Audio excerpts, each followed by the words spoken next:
Selon notre sondage, Kantar, Sofres, OnePoint pour RTL, Le Figaro et LCI, une candidature présidentielle de Manuel Valls ne ferait pas mieux que celle de François Hollande. Visiblement à Matignon, c'est la désillusion. Il se prépare sans se préparer, tout en se préparant. Il y croit sans y croire, tout en y croyant. Manuel Valls, c'est le candidat qui fait semblant d'être candidat seulement pour qu'on n'oublie pas qu'il peut être candidat. C'est le général qui met un pied dans le Rubicon, mais trouve l'eau trop froide. Glacé comme un sondage. Glacé comme un camouflet, oui.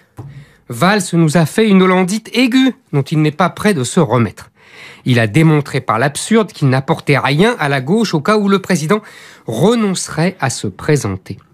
S'il voulait faire pression sur l'Élysée pour le pousser à se retirer du jeu, c'est raté. Hollande-Valls, blanc-bonnet, bonnet blanc. Il faut se pincer pour se rappeler que Valls a été nommé à Matignon en raison de sa grande popularité. Finalement, Hollande a été avec Valls encore plus cruel que Mitterrand avec Rocard. Car au bout de 3 ans de Matignon, Rocard demeurait très populaire. Valls était à la fois brutal et clair. Il a gardé la brutalité, mais a perdu la clarté. La hollandite, c'est contagieux. Le même homme qui évoquait les deux gauches irréconciliables réclame désormais l'union de la famille socialiste. On l'a mal compris. Le seul avec qui il ne veut pas se réconcilier, c'est Jean-Luc Mélenchon. Peut-être aussi Emmanuel Macron. Peut-être aussi Arnaud Montebourg. Peut-être aussi Benoît Hamon. Peut-être aussi les frondeurs. Mais pourquoi, selon vous, Éric, cet échec politique que vous décrivez? Alors, le drame politique de Valls va bien au-delà de ces querelles anecdotiques et de ses ressentiments personnels. Il portait à gauche une identité politique originale. Il voulait être le Tony Blair français. Le socialiste qui accepte la mondialisation et ne cherche pas à s'en protéger, qui se réapproprie ce libéralisme né historiquement sur les terres de la gauche et qui y revient depuis la disparition du communisme. Il incarnait l'homme de gauche qui promet d'être dur avec le crime et avec les causes du crime, qui ne s'embarrasse pas des habituelles excuses sociologisantes. Depuis les attentats de Charlie et du Bataclan, il avait même étendu son rejet de la culture de l'excuse aux djihadistes. Le salafisme, voilà l'ennemi. Il avait affublé son Tony Blair de la moustache de Clémenceau et se rêvait en père la victoire. Il se croyait à la pointe de la modernité et ne s'est pas aperçu que son Tony Blair était devenu ringard à l'heure où en Angleterre même, les conservateurs redécouvrent le protectionnisme et la préférence nationale. Le vent de l'histoire souffle à droite, le vent de l'histoire souffle trop fort pour Valls et pour tous les socialistes. Aucun candidat de gauche n'a de chance sérieuse de gagner la prochaine présidentielle, ni même d'accéder au second tour. Valls, comme Montebourg, comme Hamon, comme Mélenchon, est déjà dans l'après-2017 avec des stratégies complexes de recomposition de la gauche. Ils ne se rendent pas compte que c'est la gauche tout entière qui est en train de mourir, qu'elle aura le destin de supplétif d'une droite jupéisée face au Front National. C'est déjà le cas en Allemagne où le SPD est depuis des années la 3e roue du carrosse de la CDU. Valls serait alors un Bayrou un peu plus chic, un Macron un peu moins jeune. Il montera in extremis dans la voiture balai du jupéisme. Lapsus intéressant. Oui. Ce sera au nom des valeurs de la République, mais pas dans la voiture balai. Éric Zemmour. Selon notre sondage, Kantar, Sofres, OnePoint pour RTL, Le Figaro et LCI, une candidature présidentielle de Manuel Valls ne ferait pas mieux que celle de François Hollande. Visiblement à Matignon, c'est la désillusion.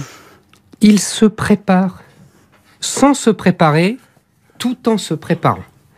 Il y croit sans y croire, tout en y croyant. Manuel Valls, c'est le candidat qui fait semblant d'être candidat seulement pour qu'on n'oublie pas qu'il peut être candidat.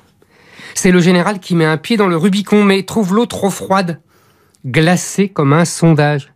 Glacé comme un camouflet, oui. Valls nous a fait une hollandite aiguë, dont il n'est pas prêt de se remettre. Il a démontré par l'absurde qu'il n'apportait rien à la gauche au cas où le président renoncerait à se présenter. S'il voulait faire pression sur l'Élysée pour le pousser à se retirer du jeu, c'est raté. Hollande-Valls, blanc-bonnet, bonnet blanc. Il faut se pincer pour se rappeler que Valls a été nommé à Matignon en raison de sa grande popularité. Finalement, Hollande a été avec Valls encore plus cruel que Mitterrand avec Rocard. Car au bout de 3 ans de Matignon, Rocard demeurait très populaire. Valls était à la fois brutal et clair. Il a gardé la brutalité, mais a perdu la clarté. La hollandite, c'est contagieux. Le même homme qui évoquait les deux gauches irréconciliables réclame désormais l'union de la famille socialiste. On l'a mal compris. Le seul avec qui il ne veut pas se réconcilier, c'est Jean-Luc Mélenchon. Peut-être aussi Emmanuel Macron. Peut-être aussi Arnaud Montebourg. Peut-être aussi Benoît Hamon. Peut-être aussi les frondeurs. Mais pourquoi, selon vous, Éric, cet échec politique que vous décrivez? Alors, le drame politique de Valls va bien au-delà de ces querelles anecdotiques et de ses ressentiments personnels. Il portait à gauche une identité politique originale. Il voulait être le Tony Blair français. Le socialiste qui accepte la mondialisation et ne cherche pas à s'en protéger, qui se réapproprie ce libéralisme né historiquement sur les terres de la gauche et qui y revient depuis la disparition du communisme. Il incarnait l'homme de gauche qui promet d'être dur avec le crime et avec les causes du crime, qui ne s'embarrasse pas des habituelles excuses sociologisantes. Depuis les attentats de Charlie et du Bataclan, il avait même étendu son rejet de la culture de l'excuse aux djihadistes. Le salafisme, voilà l'ennemi. Il avait affublé son Tony Blair de la moustache de Clémenceau et se rêvait en père la victoire. Il se croyait à la pointe de la modernité et ne s'est pas aperçu que son Tony Blair était devenu ringard à l'heure où en Angleterre même, les conservateurs redécouvrent le protectionnisme et la préférence nationale. Le vent de l'histoire souffle à droite. Le vent de l'histoire souffle trop fort pour Valls et pour tous les socialistes. Aucun candidat de gauche n'a de chance sérieuse de gagner la prochaine présidentielle, ni même d'accéder au second tour. Valls, comme Montebourg, comme Hamon, comme Mélenchon, est déjà dans l'après 2017 avec des stratégies complexes de recomposition de la gauche. Ils ne se rendent pas compte que c'est la gauche tout entière qui est en train de mourir, qu'elle aura le destin de supplétif d'une droite jupéisée face au Front National. C'est déjà le cas en Allemagne où le SPD est depuis des années la troisième roue du carrosse de la CDU. Valls serait alors un Bayrou un peu plus chic, un Macron un peu moins jeune. Il montera in extremis dans la voiture balai du jupéisme. Lapsus intéressant. Oui. Ce sera au nom des valeurs de la République, mais pas dans la voiture balai. Éric Zemmour. On n'est pas forcément d'accord. 8h33, on n'est pas forcément d'accord ce matin avec Éric Zemmour. Bonjour Éric. Bonjour. Premier débat ce soir donc entre les candidats démocrates à la primaire pour la présidentielle américaine de 2016 et rien ne se passe comme prévu dans ces primaires. Et oui, d'abord, on se moque. On s'attache aux apparences, aux ridicules, aux excès, le mélange de Las Vegas et de Disneyland, des machines à sous et de Mickey. Il y a belle lurette que les Français ont pris l'habitude de rire des Américains pour mieux oublier qu'ils nous dirigent. Qu'on les admire en secret, qu'on les imite, que tout ce qu'ils font arrive chez nous 5, 10, 20 ans après. Cette primaire américaine de 2015 est notre présidentielle de demain. Leurs vaincus seront nos vaincus, leurs vainqueurs, nos vainqueurs. Les vaincus, pour l'instant, sont ceux qu'on connaît chez nous, le fils Bush, l'épouse Clinton. Ils ont un nom mais un charisme d'huître. Ils sont les candidats de l'establishment et ça les tue. Jeff Bush est encore plus mauvais que son frère. Hillary Clinton est la reine de la langue de bois. Son mari ne séduisait pas que les stagiaires à la Maison-Blanche, mais aussi les électeurs, ce dont sa femme se révèle incapable. Alors du coup, que se passe-t-il ? Dans cette folle primaire, deux figures ont pris de court tous les commentateurs, sondeurs et journalistes. À gauche, Bernie Sanders, qui ressemble à un prof d'université. À droite, la révélation s'appelle Donald Trump, le milliardaire qui se croit toujours dans une émission de télé-réalité. Le démocrate n'est pas assez connu, le républicain l'est trop. Le démocrate se dit socialiste, conteste la mondialisation, milite pour le protectionnisme, dénonce la confiscation par une élite fort restreinte des produits de la croissance. En France, on appelle cela la hausse des inégalités. Sanders rappelle que, sans l'inflation, le salarié américain gagne $700 de moins, j'ai bien dit de moins, qu'il y a 40 ans. La cible de Trump est l'immigration. Aux États-Unis, les migrants sont mexicains. Trump n'hésite pas à dénoncer les violeurs et les bad guys venus du Rio Grande. Il incarne la panique des blancs anglo-saxons qui ont compris qu'ils seraient bientôt minoritaires dans leur propre pays. Les deux candidats sont aux antipodes. Sanders est un vieux politicien sur le retour, Trump est un néophyte. Mais chacun dans leur genre, les deux sont authentiques. Sanders, parce qu'il refuse les contributions des riches donateurs et a reçu des milliers de petits chèques. Trump, parce que milliardaire, il n'a pas besoin d'être financé. Et c'est Trump qui propose de taxer férocement Wall Street. leur succès signifie la même chose. La révolte des Américains contre l'oligarchie au pouvoir, quel que soit le parti, de plus en plus ouvertement corrompu, la rébellion de la classe moyenne du pays contre les effets délétères de la mondialisation et la liberté totale des marchandises, des capitaux et des hommes. Bien sûr, les élites, les médias les appellent populistes pour mieux les disqualifier. Elles prétendent que Sanders ne pourra pas battre Hillary et que Trump est un quasi-fasciste mais qu'il n'a pas vraiment envie de devenir président. Toutefois, les leçons de morale médiatique ne prennent plus. Non, vous ne rêvez pas, vous n'êtes pas en Amérique, vous êtes en Europe, vous êtes à Bruxelles, vous êtes à Berlin, vous êtes à Paris. Éric Zemmour. Selon notre sondage, Kantar s'offrait One Point pour RTL, Le Figaro et LCI, une candidature présidentielle de Manuel Valls ne ferait pas mieux que celle de François Hollande. Visiblement, à Matignon, c'est la désillusion. Il se prépare sans se préparer, tout en se préparant. Il y croit sans y croire, tout en y croyant. Manuel Valls, c'est le candidat qui fait semblant d'être candidat seulement pour qu'on n'oublie pas qu'il peut être candidat. C'est le général qui met un pied dans le Rubicon, mais trouve l'eau trop froide, glacée comme un sondage, glacée comme un camouflet, oui. Valls nous a fait une hollandite aiguë, dont il n'est pas prêt de se remettre. Il a démontré par l'absurde qu'il n'apportait rien à la gauche au cas où le président renoncerait à se présenter. S'il voulait faire pression sur l'Élysée pour le pousser à se retirer du jeu, c'est raté. Hollande-Valls, blanc-bonnet, bonnet blanc. Il faut se pincer pour se rappeler que Valls a été nommé à Matignon en raison de sa grande popularité. Finalement, Hollande a été avec Valls encore plus cruel que Mitterrand avec Rocard. Car au bout de 3 ans de Matignon, Rocard demeurait très populaire. Valls était à la fois brutal et clair. Il a gardé la brutalité, mais a perdu la clarté. La hollandite, c'est contagieux. Le même homme qui évoquait les deux gauches irréconciliables réclame désormais l'union de la famille socialiste. On l'a mal compris. Le seul avec qui il ne veut pas se réconcilier, c'est Jean-Luc Mélenchon. Peut-être aussi Emmanuel Macron. Peut-être aussi Arnaud Montebourg. Peut-être aussi Benoît Hamon. Peut-être aussi les frondeurs. Mais pourquoi, selon vous, Éric, cet échec politique que vous décrivez? Alors, le drame politique de Valls va bien au-delà de ses querelles anecdotiques et de ses ressentiments personnels. Il portait à gauche une identité politique originale. Il voulait être le Tony Blair français. Le socialiste qui accepte la mondialisation et ne cherche pas à s'en protéger, qui se réapproprie ce libéralisme né historiquement sur les terres de la gauche et qui y revient depuis la disparition du communisme. Il incarnait l'homme de gauche qui promet d'être dur avec le crime et avec les causes du crime, qui ne s'embarrasse pas des habituelles excuses sociologisantes. Depuis les attentats de Charlie et du Bataclan, il avait même étendu son rejet de la culture de l'excuse aux djihadistes. Le salafisme, voilà l'ennemi. Il avait affublé son Tony Blair de la moustache de Clémenceau et se rêvait en père la victoire. Il se croyait à la pointe de la modernité et ne s'est pas aperçu que son Tony Blair était devenu ringard à l'heure où en Angleterre même, les conservateurs redécouvrent le protectionnisme et la préférence nationale. Le vent de l'histoire souffle à droite. Le vent de l'histoire souffle trop fort pour Valls et pour tous les socialistes. Aucun candidat de gauche n'a de chance sérieuse de gagner la prochaine présidentielle, ni même d'accéder au second tour. Valls, comme Montebourg, comme Hamon, comme Mélenchon, est déjà dans l'après-2017 avec des stratégies complexes de recomposition de la gauche. Ils ne se rendent pas compte que c'est la gauche tout entière qui est en train de mourir, qu'elle aura le destin de supplétif d'une droite jupéisée face au Front National.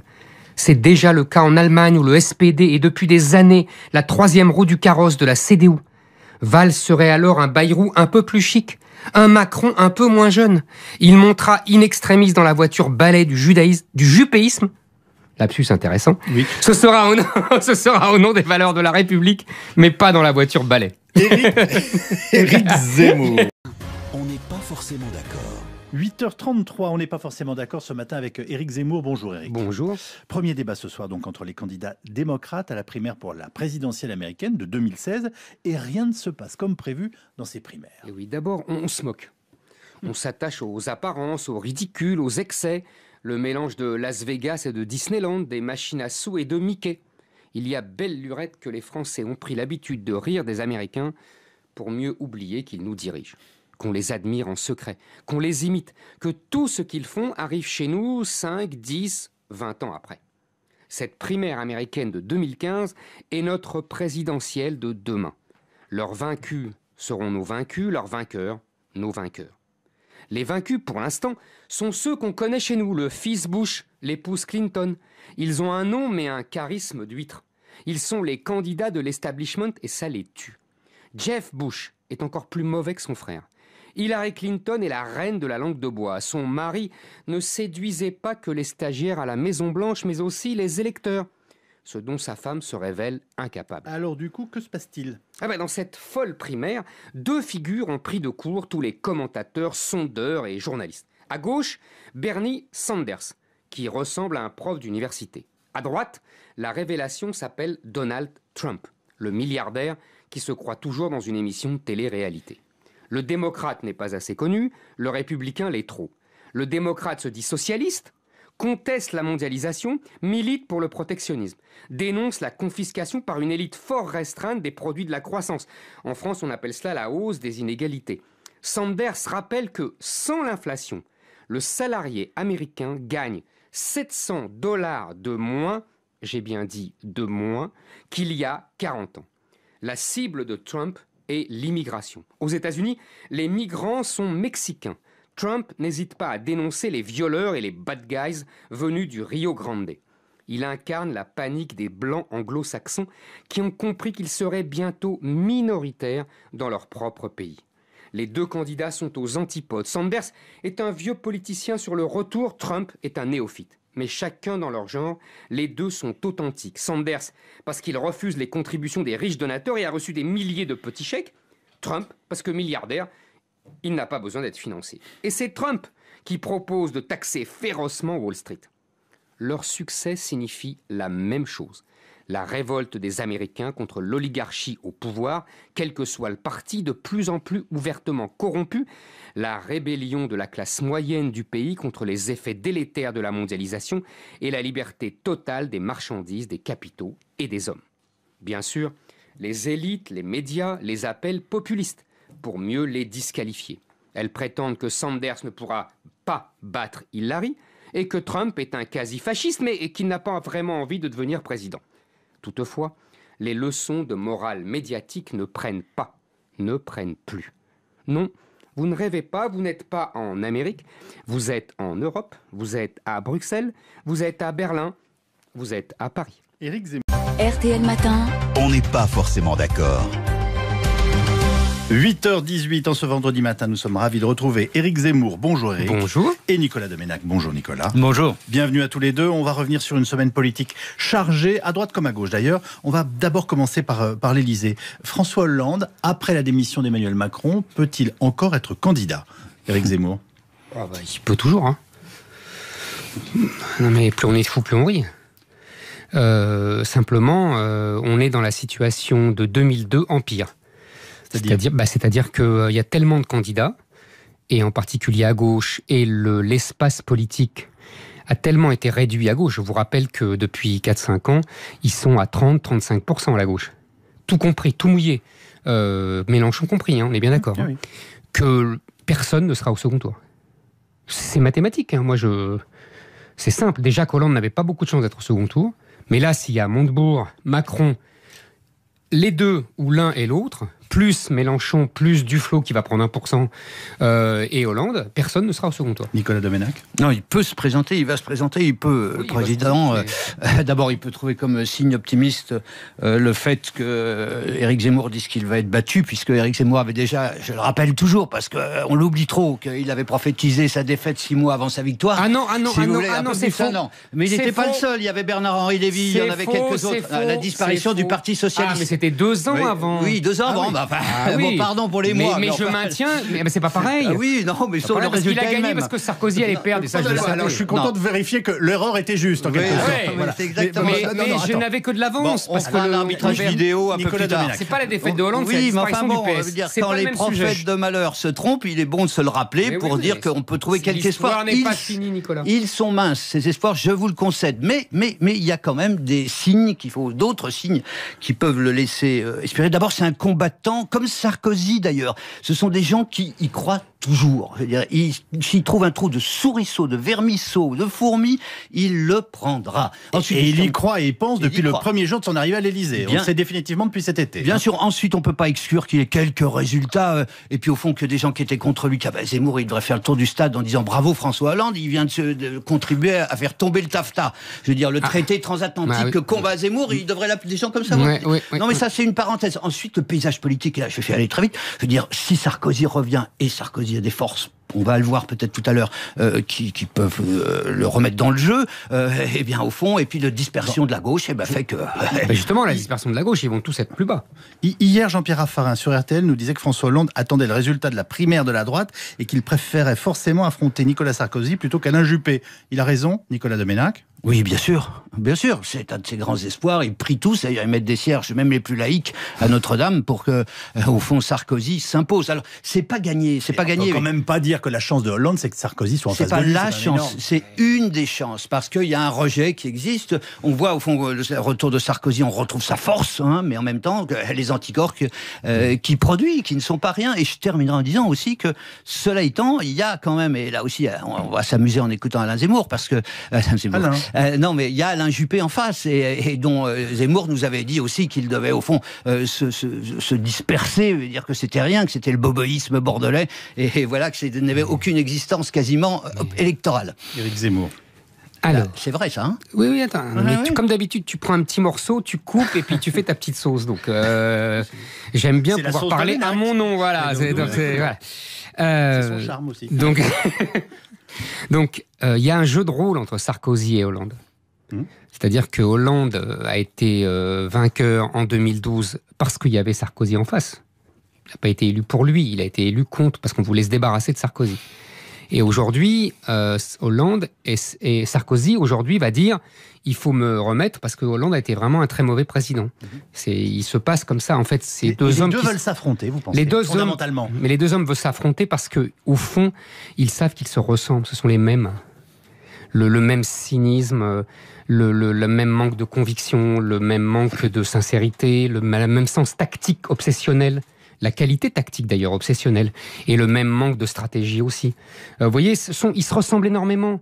D'ailleurs, leur politique, on en parlera une autre fois, mais leurs politiques se sont beaucoup ressemblées en vérité. Vous pensez qu'ils ont réellement envie de s'affronter?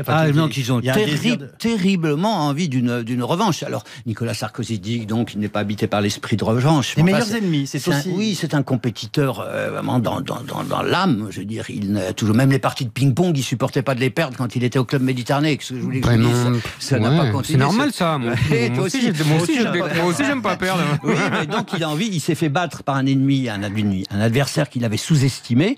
Bon, cette fois-ci, il se dit qu'il va essayer de se l'emplafonner. D'ailleurs, c'est des termes qu'il peut employer.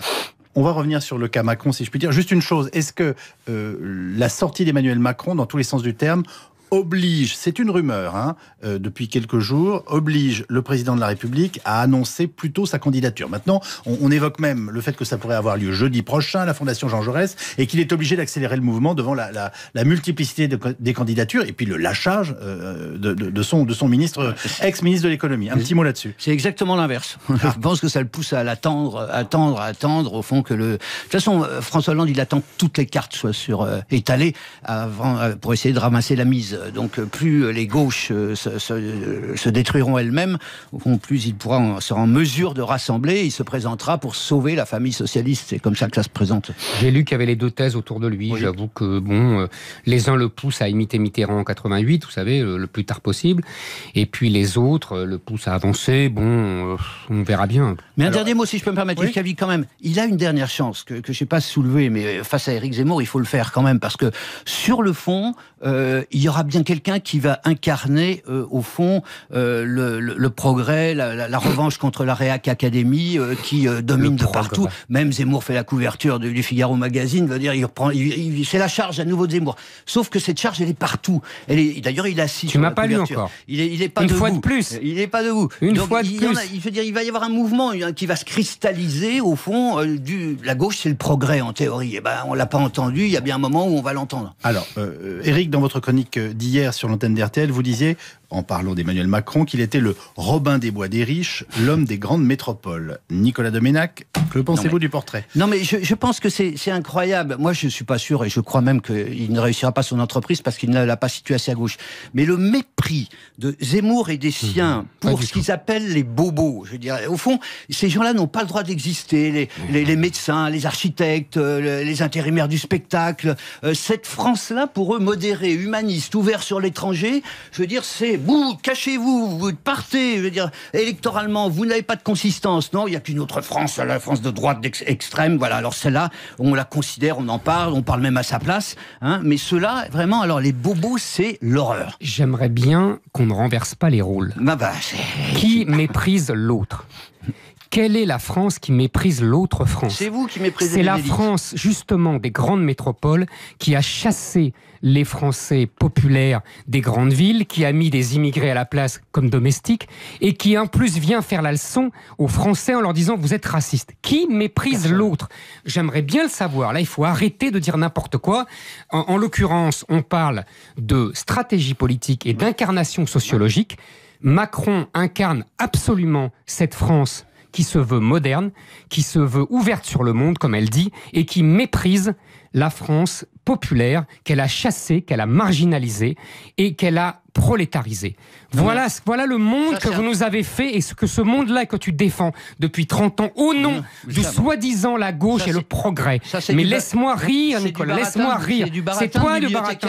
Parce que moi, non, ça c'est la réalité. C'est la réalité des chiffres et la réalité de la vie des gens. Je suis allé suivre les meetings d'Emmanuel Macron, discuter avec les gens qui étaient là, qui étaient absolument pas des gens tels que tu les décris, je veux dire, méprisant la haute classe, etc., qui regarderaient. Ils représentent ça, ça veut pas dire que les électeurs sont tous comme ça.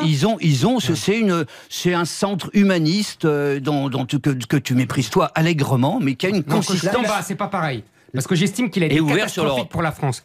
Que je le combats. Moi, je méprise personne, contrairement à la classe dominante et à ceux qui détiennent tous les pouvoirs depuis 40 ans. La question qui se pose concernant Emmanuel Macron aujourd'hui, c'est, on va le dire simplement, c'est est-ce qu'il a la carrure pour affronter non seulement une candidature présidentielle, mais tout simplement devenir président de la République? Est-ce qu'à 38 ans, en ayant eu le parcours qui a été le sien, on peut gérer les affaires de la France?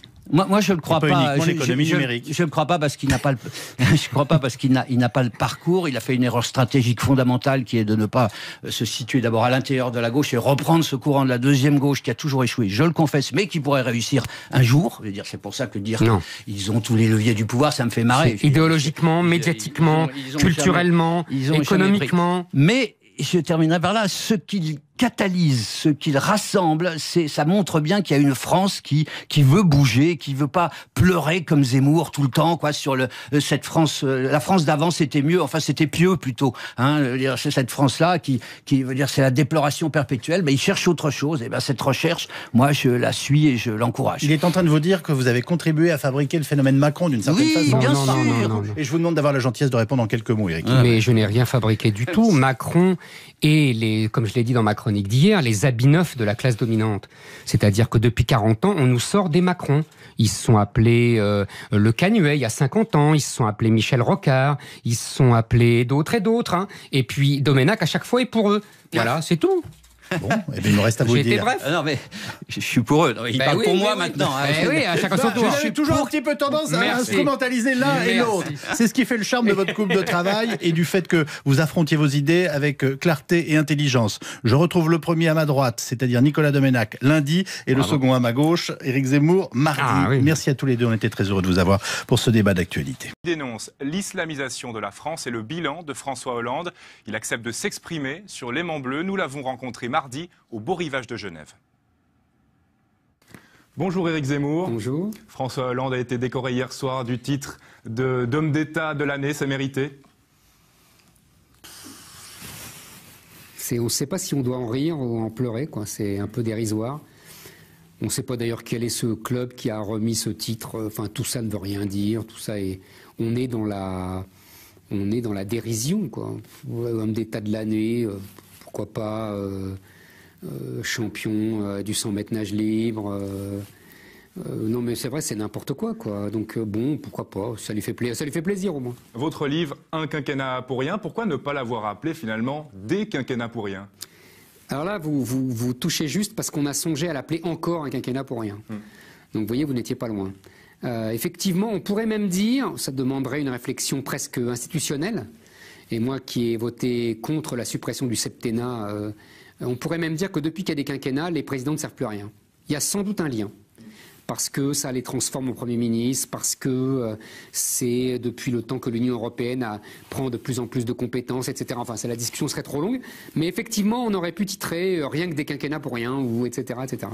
Vous parlez certes de François Hollande, mais le titre est un peu trompeur, c'est plutôt un pamphlet contre ce que vous considérez comme l'ennemi de la France, l'islam. Alors, c'est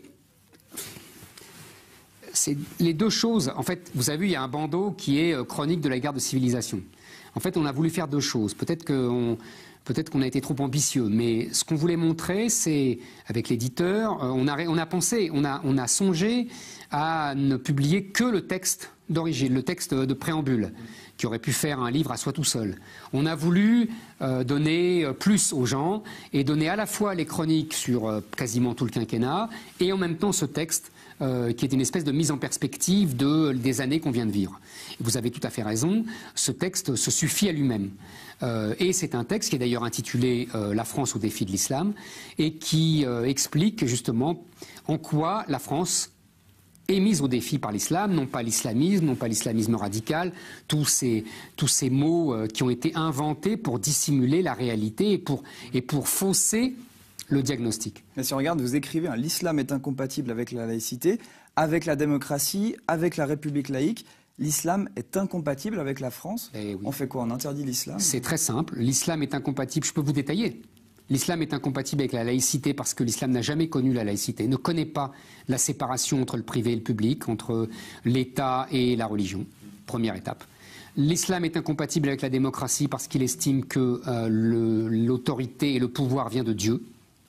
Et la démocratie, c'est, comme vous le savez, le pouvoir du peuple, comme vous le savez encore très bien en Suisse. Il est incompatible avec la République parce que la République, c'est l'indépendance de la nation et que l'islam est une nation à elle toute seule. Parce que l'islam n'est pas seulement une religion, c'est notre erreur à tous. C'est que nous pensons la religion en termes chrétiens. Or, l'islam n'est pas qu'une religion, c'est-à-dire des rituels et des prières. Mais alors on fait quoi? On interdit l'islam en France? Attendez, je finis. L'islam est un régime juridique, est un droit, et est une nation, est une civilisation, qui impose à ses pratiquants qui impose des obligations pour le moindre moment de sa vie. Donc tout ça fait que, effectivement, l'islam est incompatible avec la France. Je vous rappelle que l'islam veut dire soumission et que la France vient de franc, qui voulait dire libre. Donc vous voyez, il y a une incompatibilité totale qui est réduite par l'histoire. L'islam, c'est aussi la paix. Comment? L'islam, c'est aussi la paix. Ah oui, vous avez tout à fait raison, parce que on m'a longtemps suggéré ça, on m'a longtemps indiqué ça, que en fait l'islam a un double sens. C'est la soumission et c'est la paix par la racine salam. Et en fait, je crois avoir compris cette double signification, c'est que on a la paix que dans la soumission à l'islam. Et d'ailleurs, c'est exactement ce qui se passe aujourd'hui. L'islam nous a déclaré la guerre parce que nous ne sommes pas soumis complètement à l'islam. Et d'ailleurs, vous remarquerez que depuis 1989, les frères musulmans ont décrété que la France était terre d'islam. D'ailleurs, Tariq Ramadan le dit quasiment crûment. Donc, si vous voulez, nous avons là une civilisation qui en défie une autre. Le mot guerre, vous l'avez employé, vous l'employez dans ce livre, guerre de civilisation. Le mot est fort, votre pays a traversé plusieurs guerres. Pourquoi celle que vous décrivez ici est plus grave que les autres? Pour l'instant, en termes de mort, elle n'est pas plus grave. Vous savez, les guerres de l'Empire, de la Révolution, la guerre de 14-18, la guerre de 39-45, tout ça nous a coûté beaucoup plus de morts. Là, aujourd'hui, nous sommes dans une guerre qui change complètement de nature. Les guerres que j'ai indiquées sont des guerres entre nations, qui sont issues du régime de Westphalie, c'est-à-dire entre États-nations précisément. C'est-à-dire que nous avons des États qui incarnent des nations et qui se font la guerre pour savoir quelle sera la plus puissante, qui dominera l'autre, qui dominera le continent. Nous avons en gros, en 3 siècles, eu un grand affrontement. Ici, vous étiez au balcon de cet affrontement, c'est-à-dire entre les 3 grandes nations européennes que sont la britannique, l'allemande et la française. Et nous avons eu, depuis 3 siècles, un affrontement pour la domination de l'Europe et du monde. Cet affrontement s'est fini finit par l'effondrement des 3 nations. Voilà. Comme ça, c'est simple. Et nous sommes tous sur protectorat américain qui est venu, tel le Deus ex machina, régler tout. Aujourd'hui, nous avons un autre type de guerre, qui est le retour à une guerre pré-westphalienne, avant le traité de Westphalie, qui revient au Moyen-Âge, qui est une guerre qu'on a connue au 8e siècle, qu'on a connue au 9e siècle, qui est une guerre faite de razzias, faite d'actions ponctuelles, qu'on très bien connues, qu'ont très bien agi, qu'ont très bien fomenté les tribus arabes au 7e siècle, au 8e siècle. Et nous revenons peu à peu à cet affrontement entre l'islam et la chrétienté, et en particulier entre la France, parce que, je l'explique dans mon texte, la France est le cœur de la chrétienté. Depuis toujours, c'est de la France que soit l'islam a attaqué, soit il a été attaqué. Hein, je refais cette historique, etc. Donc là, il y a un conflit millénaire qui simplement renaît de ses cendres. Pour en revenir à l'identité, dont vous parlez aussi abondamment dans ce livre, il y a la question des prénoms. Respecter la culture française, c'est donner des prénoms français. Vous le dites, le contraire, c'est s'éloigner de la France. C'est colonisateur d'appeler son fils Mohamed. Alors, vous réduisez ma pensée. C'est simple. Il y a eu en France, d'abord, la France a été évidemment une terre chrétienne, faite par l'Église, façonnée par l'Église et les rois qui étaient oints par l'Église. Donc ça, c'est indéniable dans l'histoire. Deuxièmement, à partir de la loi du 11 germinal en 11, donc c'est bien sous la Révolution, avec Bonaparte à sa tête, on est en 1803, il y a une obligation de choisir les prénoms de ses enfants dans le calendrier, donc le calendrier des saints chrétiens. Abrogée aujourd'hui, cette loi. Abrogée depuis 1993. Et on y reviendra, si vous voulez. Moi, je suis pour le rétablissement de cette loi. Je pense que cette loi a été une des causes qui ont permis l'assimilation des populations venues de différents pays, les Italiens, les Espagnols, les Juifs d'Europe centrale, les Russes, etc. Tous se sont pliés à cette règle.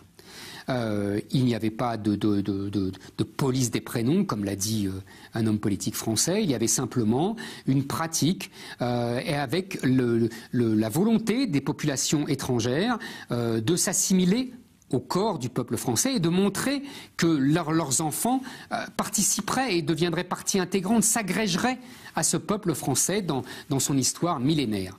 Parce qu'en donnant un prénom à son enfant, on adopte l'histoire du pays. On ne s'appelle pas Thibaut. Si on s'appelle Thibaut, ça veut dire que c'est Thibaut des croisades. Si on s'appelle Mohamed, c'est Mohamed, le prophète, et ce n'est pas la même tradition, ce n'est pas la même civilisation. Mais c'est pas une allégeance à Daesh que d'appeler son fils Mohamed. Je n'ai jamais dit ça. Vous savez, Daesh, c'est anecdotique. C'est une allégeance, au contraire, à la civilisation islamique, la civilisation coranique. C'est un prénom coranique. Mais pour vous, Omar Sy, Zinedine Zidane, Jamel Debbouze sont moins français? Ah, mais c'est une question qu'on me pose toujours. La réponse est assez simple. Il y a le sociologue Philippe Diribarne distingue entre le corps politique et le corps social. Le corps politique, c'est le droit, la nationalité, etc. Effectivement, pour ce corps politique-là, pour le droit, pour la nationalité, le droit de la nationalité, ces gens-là que vous citez sont évidemment aussi français que moi. Il n'y a pas de différence. Nous sommes tous français parce que nous avons tous la nationalité française. Maintenant, il y a le corps social, ce que Diribarne appelle le corps social, c'est-à-dire comment le peuple français, le corps social français, reçoit ces nouveaux Français. Vous savez, moi, je ne suis pas un Français de souche. Mes ancêtres n'étaient pas français. Ils ne sont français que depuis 1870. Donc je n'ai aucune prétention. Je ne prétends pas que mes ancêtres étaient là aux croisades. Je ne suis pas le cousin de La Rochefoucauld. Donc je sais ce qu'il faut faire pour devenir français. Et je dis que pour devenir français, mes ancêtres ont donné des prénoms français à leurs enfants.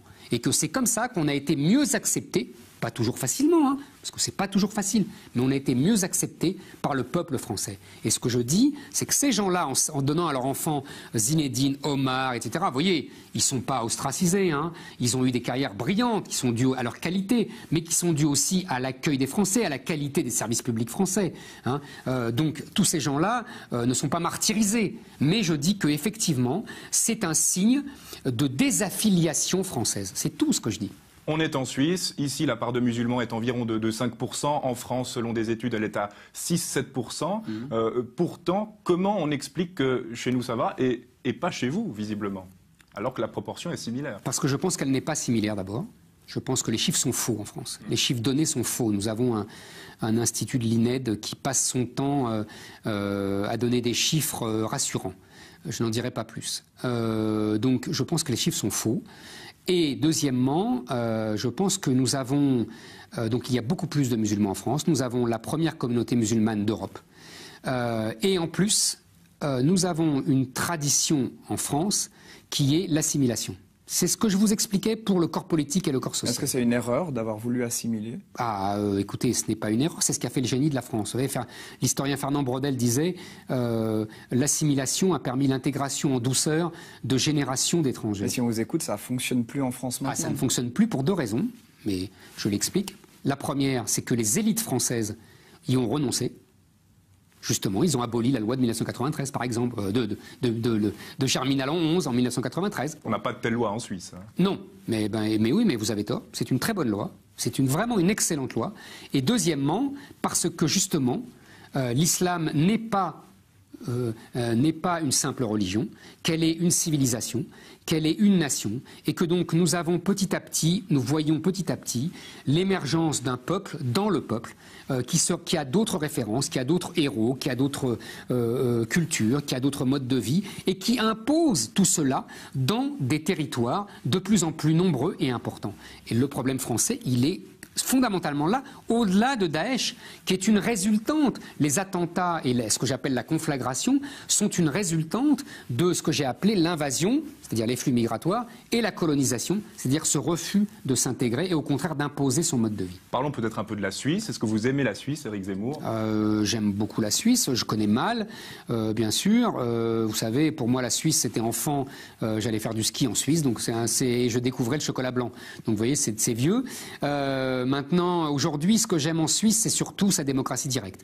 Je pense que avec la trahison des élites françaises et occidentales, très bien diagnostiquée il y a 30 ans par l'américain Christopher Lasch, dans la révolte des élites, je pense qu'aujourd'hui, nous ne pouvons plus compter sur nos élites pour défendre le peuple.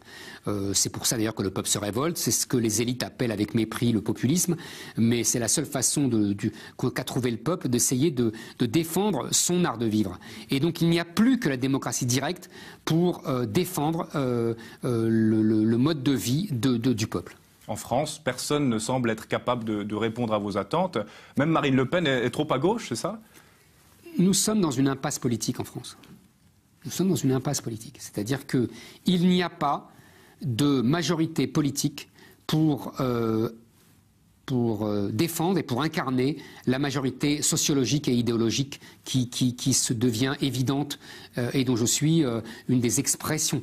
Le succès de mes livres en est une des expressions, mais il y en a beaucoup d'autres. Et c'est une vraie impasse politique. C'est pas la première fois dans l'histoire française qu'il y a des impasses politiques, c'est-à-dire qu'il y a des décalages entre la majorité sociologique et idéologique et la majorité politique. Ça se traitera avec le temps et en général, en France, ça se traite dans le sang. Mais c'est le drame français. Un pronostic pour la présidentielle? Qu'elle sera aussi inutile que celle de 2012. Vous voterez pour qui, Éric Zemmour? Ça vous regarde pas d'abord, et puis on verra bien. À chaque apparition médiatique, vous suscitez soit l'indignation, soit l'adoration. Il y a eu des centaines de plaintes déposées contre vous auprès du CSA la semaine dernière après un passage télévisé. Être détesté, ça vous excite? Vous savez, les plaintes étaient toutes organisées, orientées, dirigées, manipulées par le Conseil contre l'islamophobie, donc c'est pas des vraies plaintes. Deuxièmement, je ne suis pas détesté, je suis au contraire très aimé, mais par les Français. Je suis détesté par une petite caste médiatique qui refuse le débat, qui aboie, qui insulte, qui invective. Ça m'excite pas, ça m'indiffère. Ça vous donne pas envie des fois de dire stop? Vous êtes père de famille, vous avez des enfants. Vous savez, ça sert à rien. Donc il faut accepter. Vos moments d'évasion, Éric Zemmour?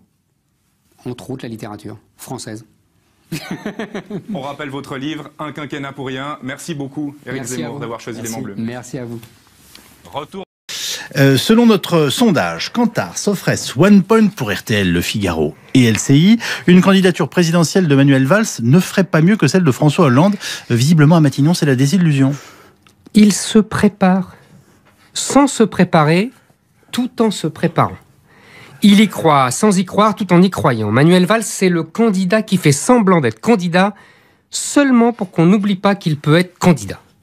C'est le général qui met un pied dans le Rubicon, mais trouve l'eau trop froide, glacée comme un sondage, glacée comme un camouflet, oui. Valls nous a fait une hollandite aiguë dont il n'est pas prêt de se remettre. Il a démontré par l'absurde qu'il n'apportait rien à la gauche au cas où le président renoncerait à se présenter. S'il voulait faire pression sur l'Élysée pour le pousser à se retirer du jeu, c'est raté. Hollande-Valls, blanc-bonnet, bonnet blanc. Il faut se pincer pour se rappeler que Valls a été nommé à Matignon en raison de sa grande popularité. Finalement, Hollande a été avec Valls encore plus cruel que Mitterrand avec Rocard. Car au bout de 3 ans de Matignon, Rocard demeurait très populaire. Valls était à la fois brutal et clair. Il a gardé la brutalité, mais a perdu la clarté. La hollandite, c'est contagieux. Le même homme qui évoquait les deux gauches irréconciliables réclame désormais l'union de la famille socialiste. On l'a mal compris. Le seul avec qui il ne veut pas se réconcilier, c'est Jean-Luc Mélenchon. Peut-être aussi Emmanuel Macron. Peut-être aussi Arnaud Montebourg. Peut-être aussi Benoît Hamon. Peut-être aussi les frondeurs. Mais pourquoi, selon vous, Éric, cet échec politique que vous décrivez? Alors, le drame politique de Valls va bien au-delà de ses querelles anecdotiques et de ses ressentiments personnels. Il portait à gauche une identité politique originale. Il voulait être le Tony Blair français. Le socialiste qui accepte la mondialisation et ne cherche pas à s'en protéger, qui se réapproprie ce libéralisme né historiquement sur les terres de la gauche et qui y revient depuis la disparition du communisme. Il incarnait l'homme de gauche qui promet d'être dur avec le crime et avec les causes du crime, qui ne s'embarrasse pas des habituelles excuses sociologisantes. Depuis les attentats de Charlie et du Bataclan, il avait même étendu son rejet de la culture de l'excuse aux djihadistes. Le salafisme, voilà l'ennemi. Il avait affublé son Tony Blair de la moustache de Clémenceau et se rêvait en père la victoire.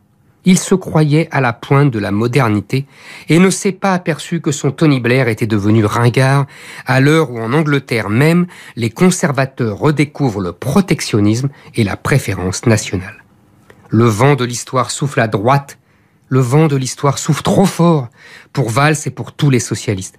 Aucun candidat de gauche n'a de chance sérieuse de gagner la prochaine présidentielle, ni même d'accéder au second tour. Valls, comme Montebourg, comme Hamon, comme Mélenchon, est déjà dans l'après-2017 avec des stratégies complexes de recomposition de la gauche. Ils ne se rendent pas compte que c'est la gauche tout entière qui est en train de mourir, qu'elle aura le destin de supplétif d'une droite jupéisée face au Front National. C'est déjà le cas en Allemagne où le SPD est depuis des années la troisième roue du carrosse de la CDU. Valls serait alors un Bayrou un peu plus chic, un Macron un peu moins jeune. Il montera in extremis dans la voiture balai du jupéisme. Lapsus intéressant. Oui. Ce sera au nom des valeurs de la République, mais pas dans la voiture balai. Éric Zemmour.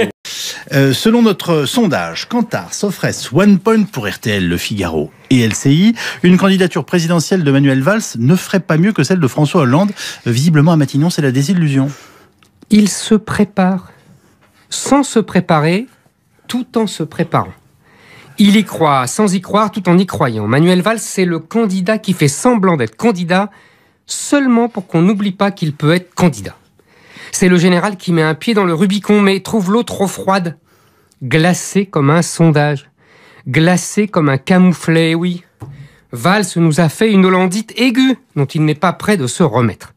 Il a démontré par l'absurde qu'il n'apportait rien à la gauche au cas où le président renoncerait à se présenter.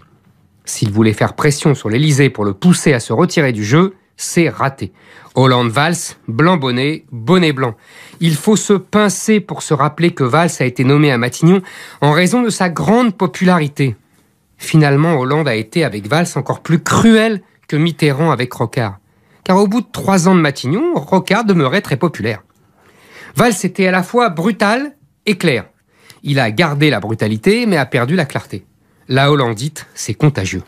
Le même homme qui évoquait les deux gauches irréconciliables réclame désormais l'union de la famille socialiste. On l'a mal compris. Le seul avec qui il ne veut pas se réconcilier, c'est Jean-Luc Mélenchon. Peut-être aussi Emmanuel Macron.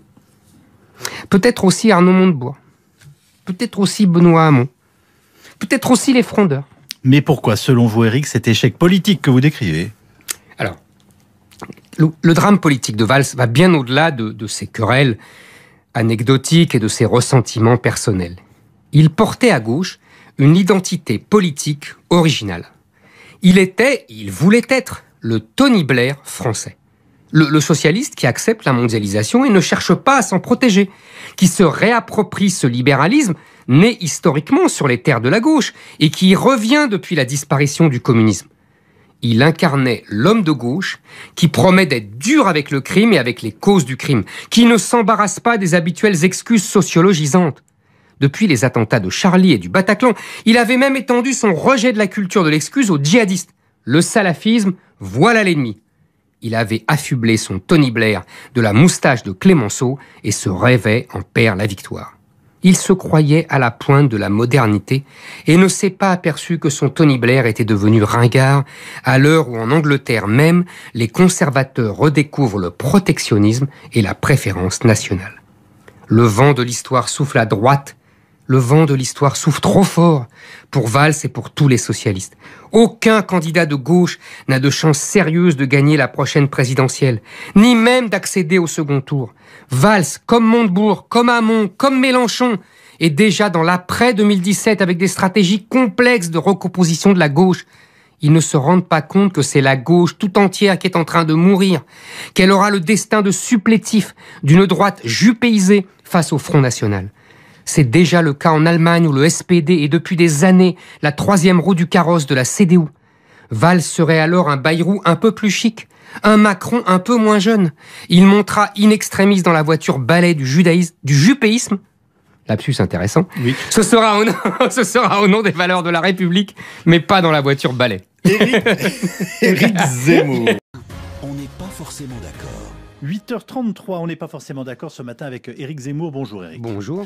Premier débat ce soir donc entre les candidats démocrates à la primaire pour la présidentielle américaine de 2016 et rien ne se passe comme prévu dans ces primaires. Et oui, d'abord on se moque. On s'attache aux apparences, aux ridicules, aux excès, le mélange de Las Vegas et de Disneyland, des machines à sous et de Mickey. Il y a belle lurette que les Français ont pris l'habitude de rire des Américains pour mieux oublier qu'ils nous dirigent. Qu'on les admire en secret, qu'on les imite, que tout ce qu'ils font arrive chez nous 5, 10, 20 ans après.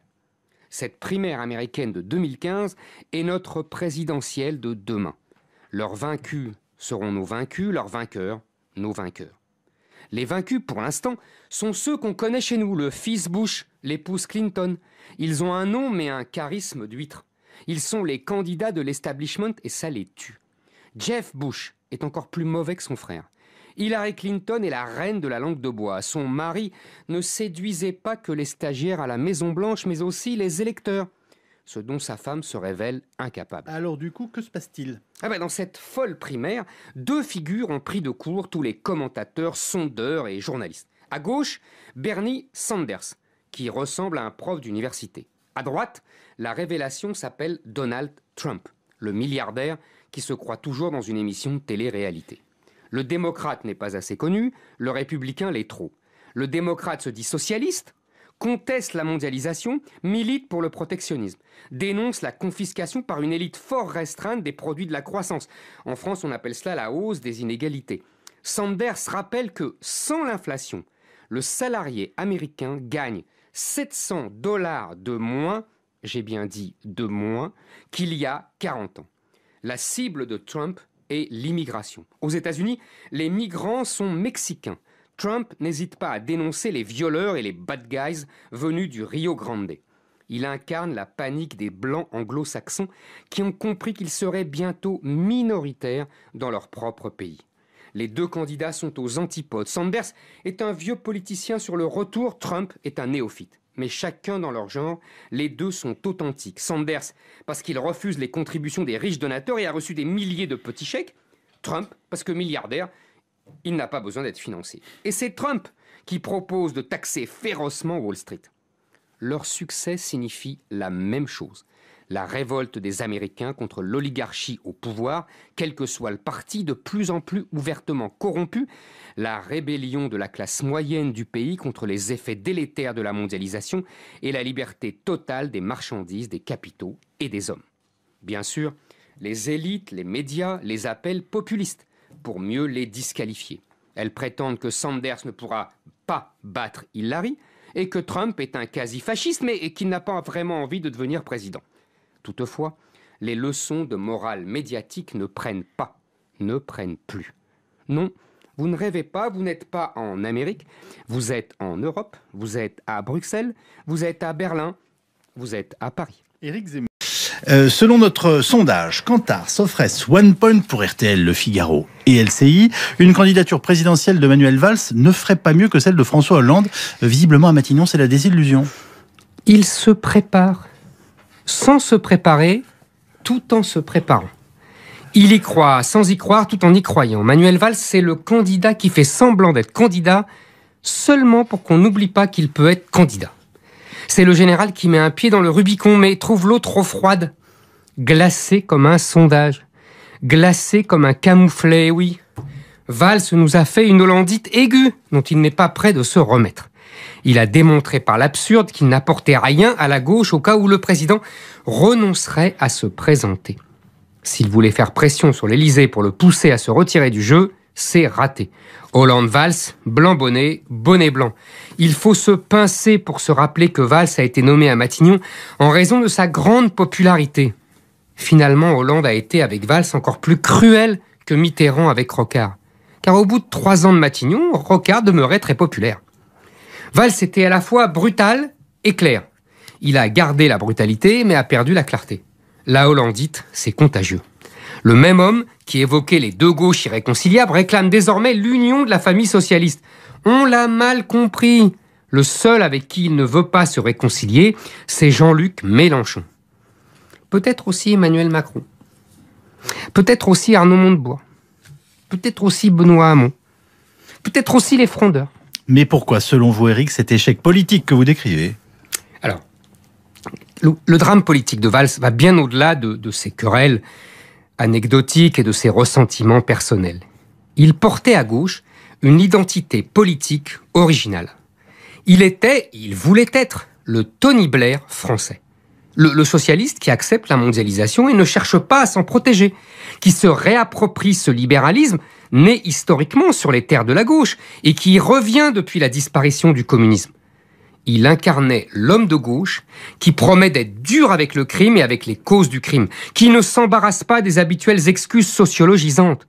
Depuis les attentats de Charlie et du Bataclan, il avait même étendu son rejet de la culture de l'excuse aux djihadistes. Le salafisme, voilà l'ennemi. Il avait affublé son Tony Blair de la moustache de Clémenceau